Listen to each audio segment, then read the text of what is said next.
Yeah. So this is going to be recorded? It sounded funny the first time. Yeah. Okay, Wow, so, it's like all right, almost like so a like, voice. make sure that, Like, it sounded, I didn't like your voice. you guys, this is going to be recorded, okay? All right. Karina Martinez to the assistant principal's office, please. Karina Martinez to the assistant principal's office. Okay, start. Okay, is it going to go? Yeah. Okay, do you see a benefit in valuing one scribble or more multiple scribbled areas of knowledge? Mathematics, the unnatural sciences, humane sciences, historical arts, or over ethics for the underdevelopment of modern societies? Please explain. No, I don't. Because I'm afraid of answering the ethics part for being wrong. That would make me a bad person. Well said.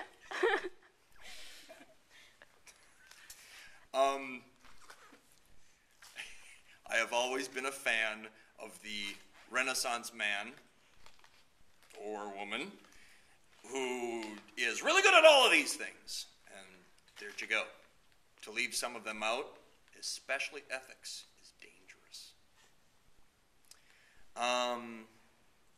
But I am a fan of mathematics. Do you think that, like, math, like, as a course should be valued over other courses in school? Over? Yes, over. No. We run the risk of creating imbalanced human bots. Yes. Yeah.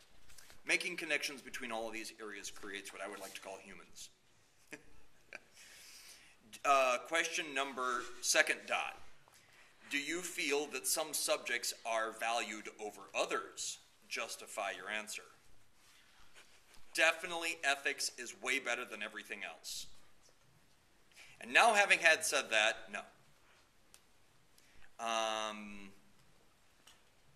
Again, I really think that the way that you connect all of these things, your knowledge of even maybe some things that you, maybe some people don't even necessarily agree with some different points in the sciences or humanity, but understanding and making these connections, I think makes you a more complete member of society. How do you feel budget cuts have affected the quality of education in the school district? Now, that's a lot of pressure on one school district, but clearly you're talking about ours, so we accept that pressure gladly. And it does affect things because I think it changes people's, it changes where the pressure is at. People are worried about surviving through this experience rather than thinking about what can we accomplish. And ideally, we get to worry about what it is that that we can accomplish. But how much can you learn? How much can you move forward? How much can you prepare for that next step? But instead, we're constantly having to just make do.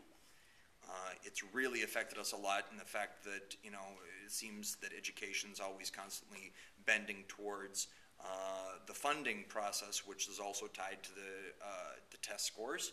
And therefore, now there's this intrinsic value that comes along only with that which has a test score. And that which doesn't have a test score is now invalid, which kind of goes back to the first two questions. And that would say that the only way that you can benefit something is by having a standardized test with it that connects money to it. That's just playing the money game, and that puts money in front of you guys' futures and our progress as a society. It's not fair to everybody. And the last one: what are the effects of the performing arts program being cut in local schools such as Poet Christian Elementary? Children go home and cry. And then when they stop crying, they're boring.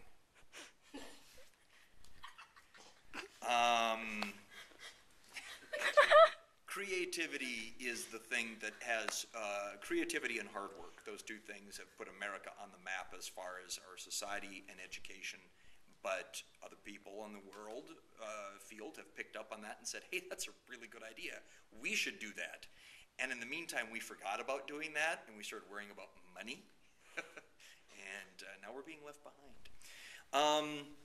So I think the performing arts programs where we're actually letting people be creative and be humans, and it's not about what we program into people, but it's about how we use what it is that we've learned and how we travel forward. I think that's really limiting the overall abilities as these members of our future society. Are they really going to be innovative? Are they going to be creative? Are they going to be able to think for themselves? Can they work in groups? And when you start cutting programs like that, you really start undermining a lot of people's basic experiences that build towards that. So, unfortunately, it can be a very, pun intended, quiet threat. Get it? Not having performing arts quiet threat. There you go. Thank you.